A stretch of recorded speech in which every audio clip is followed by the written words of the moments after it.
મળતી માહિતી અનુસાર અંકલેશ્વર શહેરના સી માસ્ટર કમ્પાઉન્ડમાં રહેતા અને સામાન્ય પરિવારના પટેલ જુલેખા મોહમ્મદના મકાનમાં દક્ષિણ ગુજરાત વીજ નિગમ દ્વારા સ્માર્ટ મીટર બેસાડવામાં આવ્યું હતું.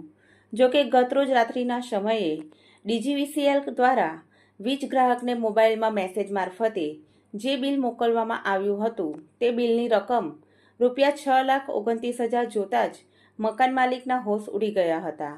મકાન માલિકે જણાવ્યું હતું કે આટલી મોટી રકમ જોઈને મને એકદમ જ જણજણાટી પહોંચી હતી.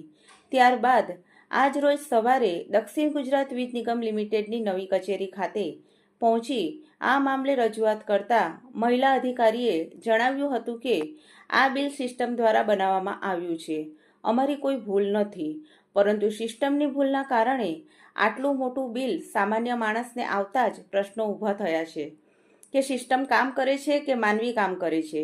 સમગ્ર ગુજરાતમાં સ્માર્ટ મીટરનો વિરોધ જોવા મળી રહ્યો છે, જે સંદર્ભમાં વધુ એકવાર આટલું મોટું બિલ આવતા લોકોમાં ગભરાટ ફેલાયો છે. જો કે ડીજીવીસીએલની આવી ગંભીર ભૂલના કારણે માનવીય જીવન ઉપર ગંભીર અસર પહોંચી શકે છે. શું નામ તમારું? મારું નામ લાલીબેન પટેલ છે. હું સી માસ્ટર કમ્પાઉન્ડમાં રહું છું મારી મમ્મી જોડે. ઘરમાં હું ને મારી મમ્મી અમે 2 જણ જ રહીએ છીએ. હવે મારું બિલ છે, બિલમાં નામ આવે છે પટેલ જુલેખા મોહમ્મદભાઈ. હવે મારો આ સ્માર્ટ મીટર એ લોકો 2 મહિનાથી લગાવી ગયા છે. તો 2 મહિનાની અંદરમાં મારું આ પહેલું બિલ આવ્યું, તો બિલ મારું આવ્યું ₹6,29,704.30.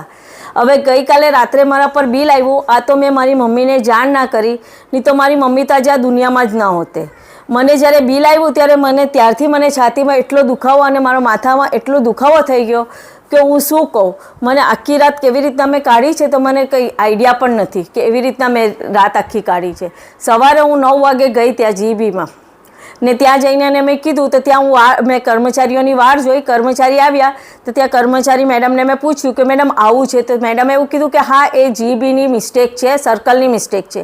તો જો આવી રીતના સામાન્ય માણસને દરેક વખતે આવી રીતના બિલ આવે તો માણસ કેવી રીતના હેન્ડલિંગ કરશે? અને તે ઓન ધ સ્પોટ ભરતા તો પછી ભરે, પણ ઓન ધ સ્પોટ એને તાત્કાલિક એને એટેક આવી જાય એવું આ કામ થઈ ગયું કે જ્યારે વપરાશ ના હોય ને આટલું બધું બિલનું આવી જતું હોય તો આ લોકો શું ધ્યાન આપે છે?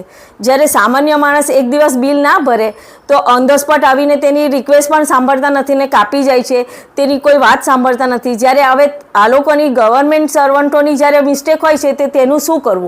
ડિજિટલનો પ્રોબ્લેમ છે તો તેનું શું કરવું? તો આના માટે શું કરશો? અને આવી રીતના ને હવે આજે મને પણ મેડિકલ ટ્રીટમેન્ટની જરૂર પડી ગઈ તો એના માટે મારે કોને કહેવું ને કોણ મારી ટ્રીટમેન્ટ કરાવશે?